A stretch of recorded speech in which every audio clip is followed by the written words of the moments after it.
disabilitas dari uang hasil mijet 2 miliar rupiah diambil. Ini biadab ini satu orang ini.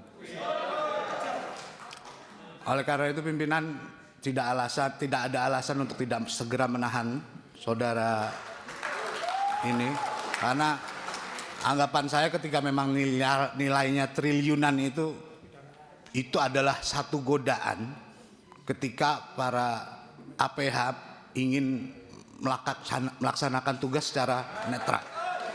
4,7, 4,8 triliun itu godaan sekali untuk bisa menghambat penyidikan ini tidak berjalan secara cepat. Mumpung di bulan Ramadan, mudah-mudahan semua setan benar-benar dibelenggu dan para polisi tidak digoda oleh uang 4,7 triliun tersebut.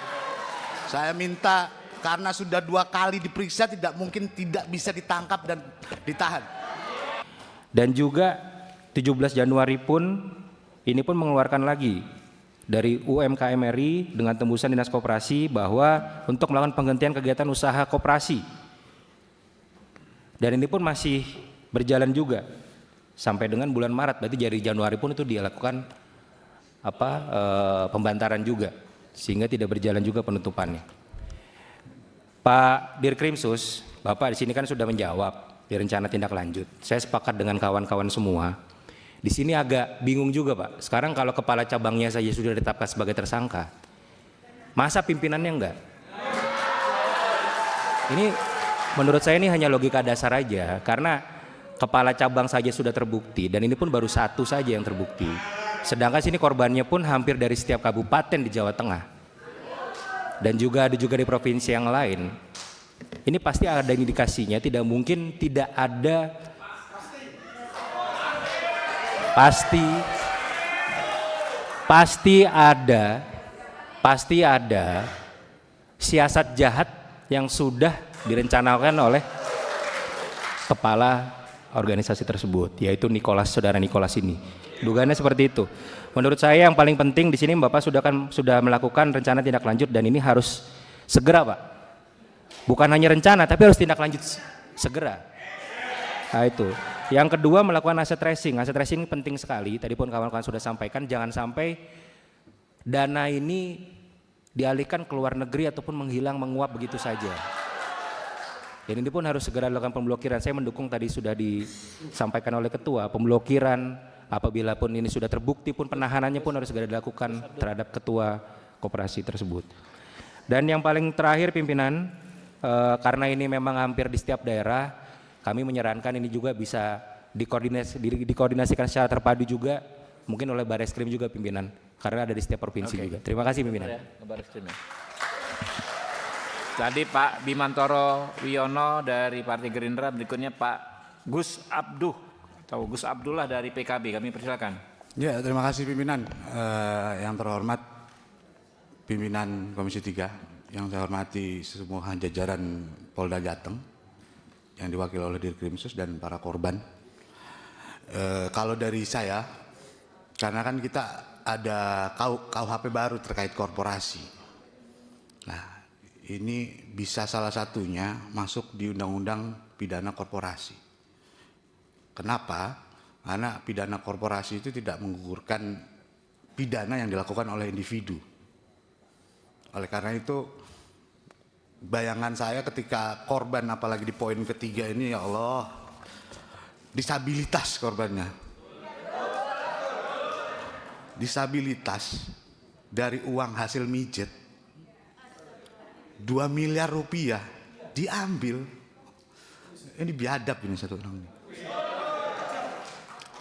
Oleh karena itu pimpinan tidak ada alasan untuk tidak segera menahan saudara ini, karena anggapan saya ketika memang nilainya triliunan itu adalah satu godaan ketika para APH ingin melaksanakan tugas secara netral. 4,7, 4,8 triliun itu godaan sekali untuk bisa menghambat penyidikan ini tidak berjalan secara cepat. Mumpung di bulan Ramadan, mudah-mudahan semua setan benar-benar dibelenggu dan para polisi tidak digoda oleh uang 4,7 triliun tersebut. Saya minta, karena sudah 2 kali diperiksa, tidak mungkin tidak bisa ditangkap dan ditahan. Mungkin cukup itu saja dari saya, pimpinan. 1, bisa kita terapkan undang-undang KUHP baru korporasi. Yang kedua, tidak ada alasan untuk tidak ditahan. Terima kasih. Ya, iya, ini undang-undang KUHP baru ya, pasal terhadap korporasi ya. Pak Endang Agustina, tadi Gus Abdul, sekarang Pak Endang Agustina dari Partai Amanat Nasional. Terima kasih pimpinan. Assalamualaikum warahmatullahi wabarakatuh. Yang saya hormati pimpinan dan seluruh anggota Komisi 3, Bapak Paguyuban Korban Koperasi Bahana Lintas Nusantara dan Pak Dirkrimsus Polda Jawa Tengah beserta jajaran. Kali ini saya hanya ingin meminta beberapa hal. Dan saya menghargai apa yang sudah dilakukan rekan-rekan Polda Jawa Tengah, ya, sudah melakukan proses penyidikan terhadap kasus ini. Tetapi sebagai mitra saya ingin menyampaikan beberapa permintaan terkait dengan penanganan kasus ini. Yang pertama, kalau bisa proses jangan lambat. Karena jika proses lambat, nanti akan menimbulkan persepsi macam-macam. Apalagi ini terkait dengan uang besar yang milik nasabah. Jadi kalau bisa ini disegerakan mungkin dari kasus-kasus yang lainnya. Menjadi kasus prioritas yang ditangani di Krimsus Polda Jawa Tengah. Kemudian yang kedua, tadi Krimsus Polda Jawa Tengah menyangkakan kepada tersangka itu pasal 46 Undang-Undang Nomor 10 Tahun 98. Ancaman pidana kalau tidak salah 5 sampai 15 tahun ya. Artinya untuk menghindari kerugian yang lebih besar, mungkin seyogianya memang tersangkanya itu dapat dilakukan upaya paksa. Jadi bukan untuk gagah-gagahan, tetapi penahanan ini untuk memudahkan proses penyidikan yang dilakukan.